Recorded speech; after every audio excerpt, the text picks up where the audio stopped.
집에서 쓰는 각종 뷰티 디바이스 괜히 너무 비싼 돈 들여서 다 사지는 마세요. 성형외과 의사인 제가 돈 주고 사서 쓸 기기와 그렇지는 않을 기기에 대해서 좀 말씀을 드리도록 하겠습니다. 원장님 오늘도 피부가 너무 좋으신 거 아니에요? 아유, 감사합니다. 어제 퇴근하고 새로운 장비 좀 시험 삼아서 해봤더니 효과가 좋은 것 같네요. 근데 저 같은 직장인들은 피부 시술을 꾸준히 자주 받기가 좀 힘들잖아요. 그래서 요즘 홈케어라도 해볼까 해가지고 한 게 있거든요. 뭔데요? 화장품? 그겁니다.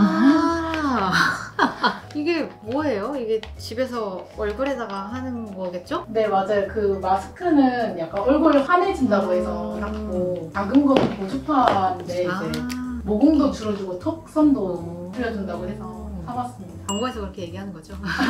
네, 맞습니다.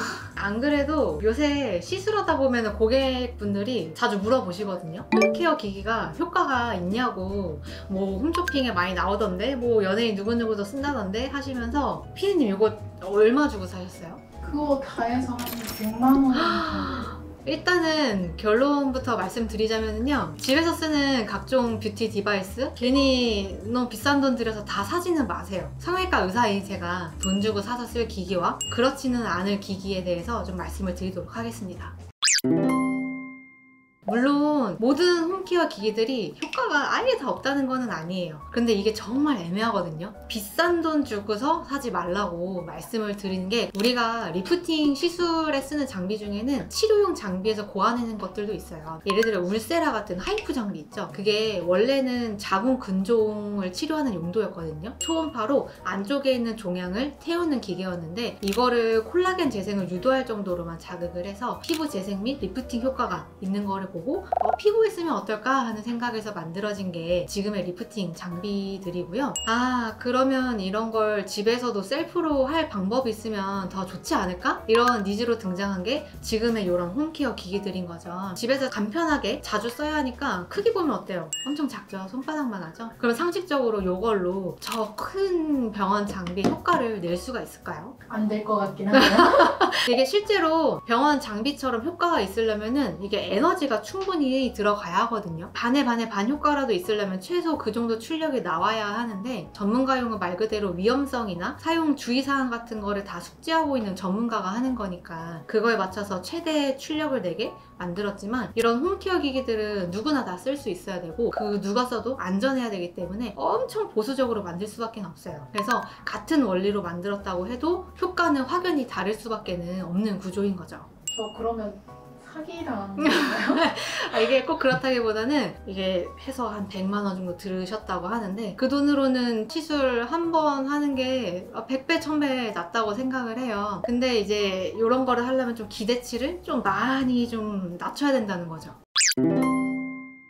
예를 하나 들어볼게요. 병원에서는 시술할 때 전문가가 뭐 피부 타입이나 뭐 두께에 따라 세밀하게 출력도 조절하고, 시술도 최소 한 달에서 길게는 1년 단위로 한 번씩만 하거든요. 그만큼 강한 자극을 줬다는 전제하에 콜라겐이 재생이 되고 회복할 시간을 주는 건데요. 그런데 이런 홈케어 기기들은 사용자의 피부 상태를 고려 안 하니까 그냥 딱 일괄적인 출력 값에, 그리고 사용 주기가 최소 일주일에 한 번, 어떤 거는 뭐 매일 사용해도 된다고 하더라고요. 그게 뭘 의미하냐면은 자극이 강하지가 않아서 그만큼 효과도 적거나, 혹은 너무 자주 불필요한 자극을 주거나 둘 중 하나거든요. 제가 산 건 한 일주일에 2, 3회 정도 쓰라고 해서 꾸준히 해야 효과가 좋은 건 줄 알았어요. 그렇다고 피부에 부작용이 있다든지 그런 일은 적을 거예요. 왜냐면 애초에 그런 위험성 자체를 최소화하려고 효과를 희생한 제품이기 때문에. 저도 예전에 이런 가정용 기기들이 나오기 시작했던 초기 무렵에 되게 비싼 돈 주고 마스크 뭐 이런 것도 사보고 뭐 물광 피부 된다는 기기도 써보고 했는데요. 다 같은 결과를 맞이했습니다. 저기 서랍에 처박히는 엔딩? 이게 왜냐면은 저는 또 피부 시술에 대해서 더 잘 알다 보니까 집에서 하는 그런 기기들은 감이 안 오더라고요. 그래서 굳이 이런 것들에 큰 금액을 투자할 필요는 없을 것 같고, 합리적인 비용 안에서는 뭐 한 개 정도 구매해서 우리가 뭐 마스크팩 하듯이 스킨케어 느낌 정도로 써보면은 나쁘지는 않을 것 같습니다.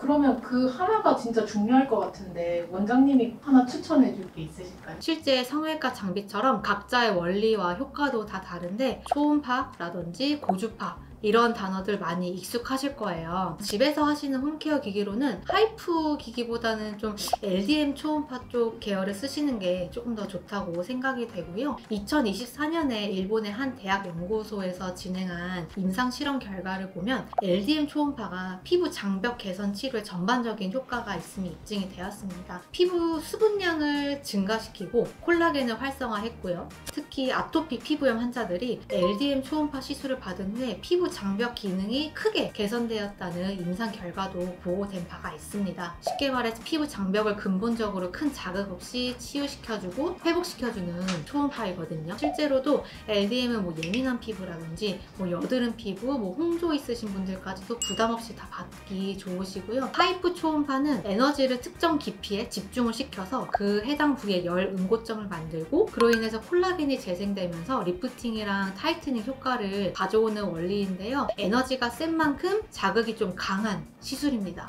그래서 출력이 낮기는 하지만 확실히 홈케어 기기도 하이프 초음파 계열들은 자극이 조금은 있어서 저는 굳이 집에서까지 이런 거 하시라고 추천드리지는 않는데 만약 사용하고 계시다면 주기를 여유 있게 두고 사용을 하시는 게 좋을 것 같고요. 또 두 번째로 고주파 시술에 대해 이야기해보면요. 물론 고주파도 큰 자극 없이 피부를 따뜻하게 데워서 콜라겐 생성을 자극시키는 원리거든요. 아무래도 좀 자극이 적고 하이프 초음파에 비해서는 비교적 효과가 서서히 나타나는 편이기도 합니다. 고주파도 열을 이렇게 어느 정도까지 올릴 수 있느냐가 기계마다 다르기는 하지만 홈케어 기기들은 뭐 그렇게 열이 높게 올라가는 건 아니라서 피부가 뭐 예민하신 분들이나 꾸준하게 관리하면서 뭐 안티에이징에 조금 도움을 주고자 하시면은 고주파 계열 디바이스도 괜찮은 선택입니다. 그러면 반대로 절대 쓰지 마라 하는 것도 있을까요? 이게 절대라는 말은 조금 조심스럽고요. 왜냐면 제조 회사에서 저를 너무 매우 싫어하실까봐 무섭고요. 저의 개인적인 생각으로는 홈케어 디바이스들은 아무래도 시술보다는 더 자주 꾸준하게 사용을 하게 되잖아요. 어차피 실제 시술만큼의 효과는 보지 못하기 때문에 차라리 자극을 최소화해서 본인의 부담 없이 사용을 하는 게 가장 좋은 것 같습니다. 그래서 저는 세안할 때 뭐 더 깨끗하게 하려고 쓰는 디바이스나 약간 그 납작한 금속으로 얼굴을 긁어내듯이 사용하는 그 필링기 같은 제품들은 조금은 걱정스럽습니다. 전동 브러쉬 같은 걸로 세안을 하면은 모공수까지 깨끗하게 씻어낸 것 같고 좋을 수는 있겠지만 그렇게 강한 세안을 자주 하다 보면 오히려 피부 장벽이 좀 무너질 수도 있거든요. 아무리 약하게 하려고 해도 피부에 자꾸 이렇게 마찰을 가하면 그게 좋은 영향만 주지는 않겠죠. 저라면은 이 두 가지는 좀 사용하지 않을 것 같습니다. 집에서 쓰는 디바이스들이 무조건 다 쓸모가 없다는 거는 아니고요. 다만 눈에 띄는 결과는 기대하기 좀 어려울 수도 있고 말 그대로 집에서 그냥 나를 위해 하는 루틴 정도로 가볍게 그리고 내 피부 상태를 잘 고려해서 사용하시기를 바라겠습니다. 지금까지 유해성형외과 원장 유희선생이었습니다. 안녕.